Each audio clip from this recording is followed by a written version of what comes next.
Greetings, fellow treasure hunters. Jacob Wile here, And Tiki too.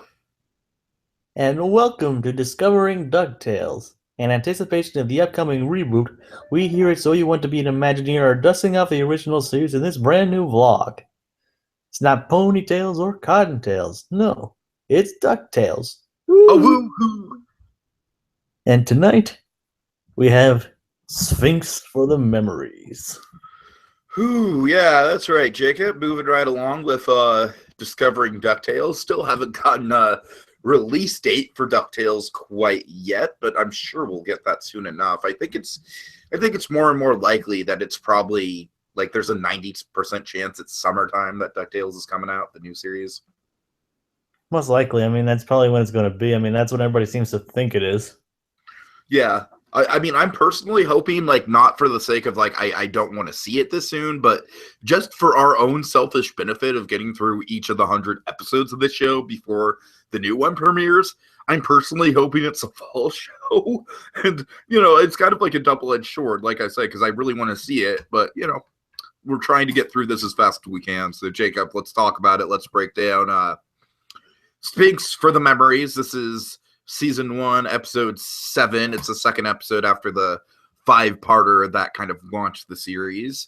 The first episode, because the Magic of Dispel episode we talked about, really good episode, sending clones, but kind of took a break from the treasure hunting kind of adventure serial aspect of the show. This episode, we're right back in it. And what a way to introduce it with Donald in trouble.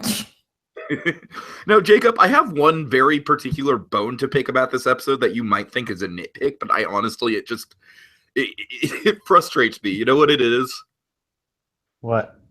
Huey, Dewey, Louie, and Scrooge literally don't interact with Donald at all. That is pretty well, except at the end when they're trying to force him under the chair. No. But even then, you could argue it's not Donald. It's like the king of Gargle or whatever. It's like because Donald's possessed at that point, so they're not even directly interacting with Donald at that point. True. It's like I don't know. It's just kind of like every time I watch this episode. First of all, and I'm sorry, this is like getting into extreme nitpicking here, but what the hell is Donald doing just randomly like browsing around that artifact shop, trying on the headdresses and everything when he should be meeting Scrooge? I guess you're just waiting for them or something, or just got sidetracked. This is Donald Duck we're talking about. Yeah, that's fair point. It's just like, I don't know. Like I said, it's they like were pretty much doing the same. They were pretty much looking for souvenirs too, so. For once in DuckTales, can we just see Donald and Huey, Dewey, and Louie go on an adventure together for once? I don't think that's probably going to happen. Unless it happens in an episode we haven't seen yet. I mean, honestly, I don't remember because Donald is not in a lot of these episodes. Like he is absent from, like he is like a rare guest star in the grand spectrum of DuckTales. But that's what makes it so frustrating is that you have Donald, because the last episode Donald was in was awesome. The Launchpad episode but the thing about that, great dynamic with Launchpad and Donald, and I'm glad that they didn't have Huey, Dewey, and Louie there, because they would have sucked screen time away from that dynamic. But now you have Donald interacting with Huey, Dewey, and Louie, except he literally never interacts with them throughout the whole 22 minutes. Not once. And that to me is just a missed opportunity. It does seem like an opportunity. Look at the dynamic that just on the dock when they first met. That's the kind of things we should be seeing a lot of the time. Like also, like I said, I want to see the world, so I'll buy you a globe. I still like that's the kind of things we should be seeing in this series. I'm sorry, go ahead. I said, like the conversation's like, so I'll buy you a globe. I said that's the kind of things we should be seeing in this series. Donald and his dynamic with Scrooge and Launchpad and everyone else would be great. Well, I mean, I'm sorry we keep repeating this, folks, but that's what we're looking forward to the new series for, and that's kind of what this vlog is. I'm sorry, Jacob. That's kind of what this vlog is. Uh, like, we're not here to really kind of like hold the original DuckTales on a pedestal or anything. I mean, don't get me wrong, we love it. It's a great show. It kind of set the groundwork for all the Disney shows to come after it. But it's not a perfect show by any stretch of the imagination. And so that, I kind of want to look at the strengths and weaknesses of the original DuckTales and also explore how it can make for a better show, kind of knowing the strengths and weaknesses going forward into the reboot. One of the reasons why I won't actually want to get the 100 episodes done before the reboot launches is, just so we have that kind of experiment going in of like, all right, we've examined everything about what works and what doesn't with this show. Every frame of it. All right. So yeah, this episode, I don't know, to tell you the truth, this is by far my least favorite episode of this series so far. It's strange considering how much you wanted to see Donald.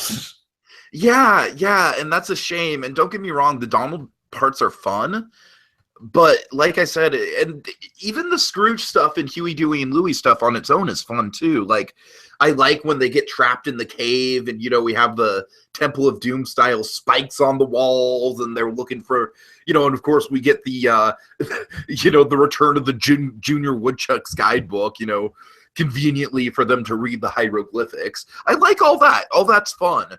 It's just, like I said, it just feels like a missed opportunity. Like, the whole time I'm rooting for them to team back up with Donald, and even when they're in the same location as Donald, it's not even Donald technically. It's someone else possessing Donald. So it's just like, what? Are you kidding me? Oh, God. Yeah, like I said, that's one of the driving forces of the comics as well, was like the interactions between Scrooge and Donald was in their clashing personalities. Mm-hmm. Jacob, I also really don't care for the villain in this, Sarkis. Yeah, he wants to be Grand Priest of that place. I mean, he's just kind of a weak villain, right? He's just kind of like, oh, I'm the ruler of, I'm sorry, of Garbobble. First of all, it's kind of like Garbarble, the garbled one. I mean, I get it, because Donald Duck speaks in a garbled voice. I don't know, a little on the nose there. Not really the most clever name of a location ever, I think. But, I don't know, it's like Sarkis, he's just so one-dimensional. He's just like, oh, I'm the ruler of Garbarble, and here comes the garbled one, and I want to take him down because I want to remain ruler because power, rah. He's just a little brat, he doesn't have anything fun about his personality. His design is even kind of unappealing. He's just kind of like got this little pig face that you just want to punch. I have to agree with you there. So, I'm sorry. It sounds like I'm like really riffing on this episode, and yeah, there are parts of this episode that really don't work for me. Now let's talk about the stuff that does work. Okay, well, like I said, I like the adventure elements of this. I like that we're in Egypt. We get kind of like the globe-trotting element of DuckTales that we love so much. All that works really good. And Scrooge's stinginess gets him in trouble again. Of course. Boys, let's go with this. Oh, God, I'm sorry. I can't even attempt the Scottish accent. I'm so bad at it. It's like the opposite of my Miss Piggy impression. Okay, you know what? Jacob? At least for the time being, questions are going to be done in a Miss Piggy voice. So, boys, I think we should get this camel for half off, because it's only our lives we're talking about, right? I mean, it's not like if this camel salesman screws us over, then we ourselves are going to be screwed. All right. Good thing they're in the desert and the camels leave tracks. Curse you, ABC, for canceling the Muppets! It's made Tiki's piggy voice a little rusty. All right. I don't have weekly practice on it like I used to. Oh, Nice. Normie! There we go. That's better. That's better. Anyways, I'm sorry, Jacob, for that brief distraction. So we get a mummy. That's kind of cool, Yeah, that's right? yep. Except it's like really like an ineffective mummy because it like, a statue topples over next to Donald. Basically like his hat falls off and then the mummy sees the statue on the ground. It's like, oh, I must have killed him. I mean, look, mummies aren't known for being the most intelligent creatures, but I don't know. Kind Yeah, of seems like the mummy's inconsequential to the episode, to tell you the truth. pretty much. Pretty much have like, ooh, monster. Yeah, exactly. It's like they worked him in just because, oh, it's Egypt and mummies, right? But they really didn't know what to do with the concept of a mummy. The concept could have worked well without a mummy. Yeah, I think it probably would have worked better without a mummy. Or at least they could have like fleshed out the story of the mummy more, because like it was a friend of the garbled one. They could have expanded that a bit and made it more Exactly. interesting. That comes right the fuck out of nowhere, right? It's like near the end, like, or at least it's like not very mentioned very often. No, I'm sorry. I'm sorry, Jacob. The more we talk through this episode, the more it's just, oh man, like I'm sure a large percentage of this show I am going to like more than this episode, because this really, this just doesn't do it for me. Well, it's strange too. I mean, this has all the elements that should work. It's like it has it somehow, but somehow it's less than the sum of its parts. Yeah, I mean, you're right. It's definitely like a classic archaeology themed episode of DuckTales that's got Donald Duck in it. Honestly, I think the parts that annoy me about it are just amplified. Like, honestly, I could totally get over Sarlacc or Sarlacc or whatever the hell is Sarkis. Sarkis. I could Sarkis, more like Suckus. Am I right? Yeah. Sorry. I literally wrote that joke last night specifically because it's a bad joke.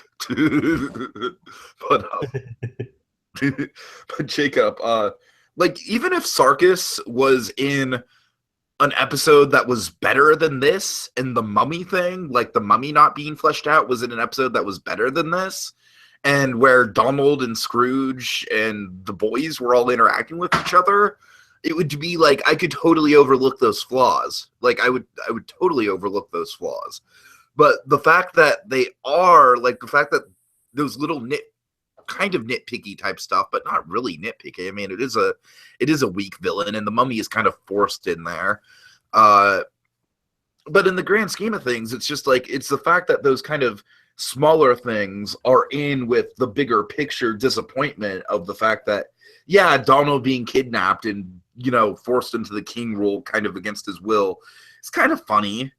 I mean, let's talk about that, because that's maybe where some of the good comedy in this episode comes from, is Donald sort of flip-flopping back and forth between wanting to be king and then, like, I don't know, to tell you the truth, even there I have a nitpick where he just kind of suddenly realizes he has to get back to the ship. Yeah,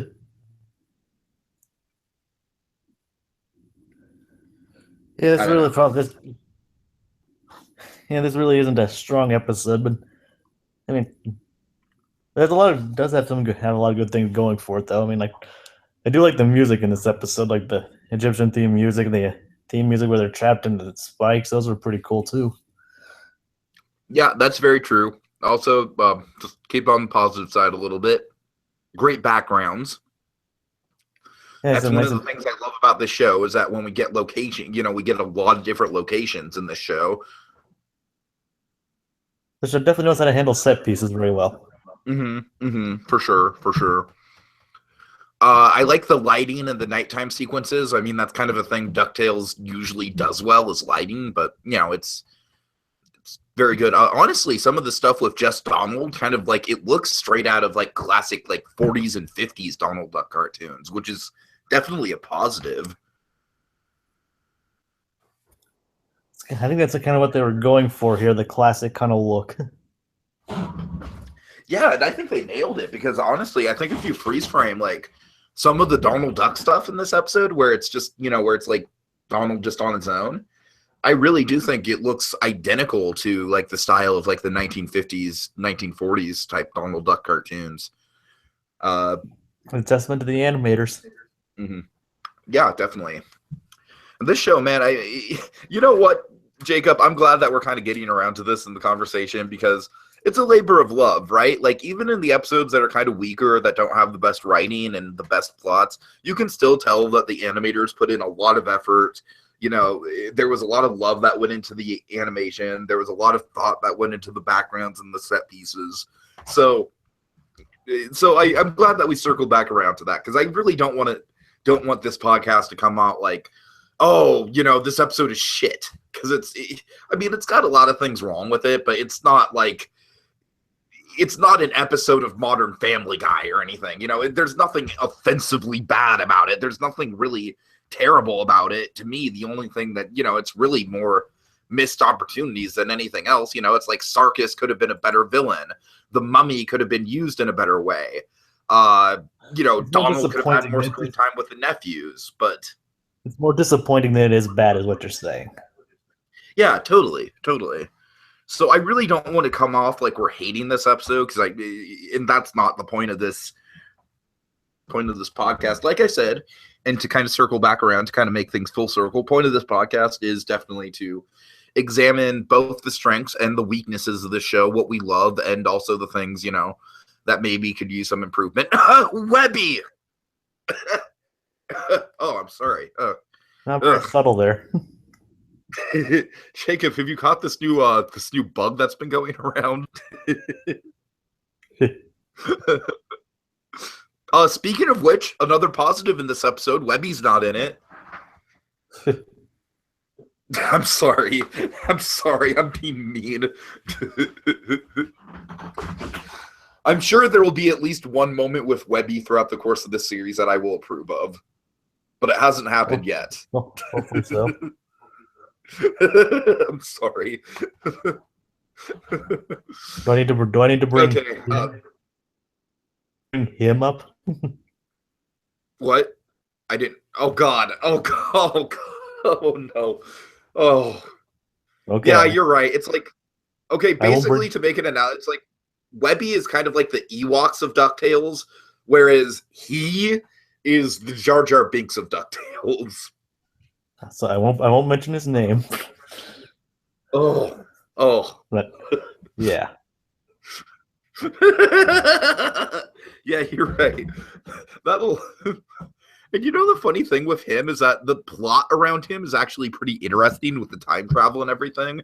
It's just he is a problem, but we'll cross that bridge when we get there. Yep. So. All right, Jacob. I think I've run out of things to say about this. Just kind of a middle of the road episode. That could have been a lot stronger if they would have tightened up the script and tightened up some elements of it. Any final thoughts on your end? So I pretty much summed it up. I mean, there are a lot of elements they could have improved. Like they could have definitely explored the whole Egyptian hidden city kind of thing, make it more interesting. I mean, it's been done a lot, but I do like their take on Donald being a look-alike of a long-lost king, which is a pretty creative idea. Mm-hmm. But it's a good idea, not poor, but okay execution. Yeah, for sure. All right, Jacob. So going in, the next few episodes are interesting because the next 3 are all kind of gyro-centric. Yeah, let's see. It's Armstrong. Wait, no. Where No Duck Has Gone Before. Armstrong and then Robot Robbers. Like, I want to say all 3 of those episodes at least have a loose continuity with each other. I'd have to say, like, between them, I probably like either Robot Robbers or Armstrong. It's probably my personal favorite of the first 10 of the episodes after the intro. Mm-hmm. But yeah, I'm looking forward to Gyro being fleshed out more, because have we even met Gyro yet? Yeah, I think he was in, like, episode 3 where they rebuilt the thing for Launchpad. Oh, yeah, you're right. Yeah, he was briefly in episode 3. Yeah, okay. But yeah, no, I'm looking forward to kind of like properly talking about Gyro and kind of some of the other side characters in this as we get along. We're also going to have Ma Beagle introduced soon, so that'll be fun. Also going to have our second Magica episode soon. Also, both June foray. Oh yeah, gotta love June foray. Okay, Jacob, I think I've kind of said my piece. Next episode is where no duck has gone before, which is kind of like the airplane scenario with Launchpad McQuack. Which is awesome which is kind of an awesome idea considering, the famous character trait of Launchpad McQuack never knowing how to land a plane. That's a clever idea. That's a clever twist on it. I thought Where No Duck Has Gone Before was about the Scrooge McDuck getting a movie studio. Oh, let me check. I think there's episodes like that, but I thought that's what No Duck Has Gone Before was about. Well, yeah, it is based on a TV show, but according to the Wikipedia synopsis, Gyro's props for a science fiction television show, which is assuming where the television studio comes from, accidentally launched the cast into space, and Launchpad becomes a hero when it is realized that he is the only real pilot on board. Oh, right, that kind of is like airplane. I got the things mixed up. So, like I said, I think it's funny. Like, it's a very clever take on the whole airplane formula where, yeah, he's a pilot, but he's a pilot that's like really infamous for never being able to land a plane. Let alone in space. Right, exactly. So that should be fun. And also, first time we've seen Launchpad since the 5-parter, so nice to catch up with him. All right. Go ahead and take us out then, Jacob. All right. Well, tonight's adventure has come to an end, but be sure to join us next time on Discovering DuckTales. Woo! Oh, woo!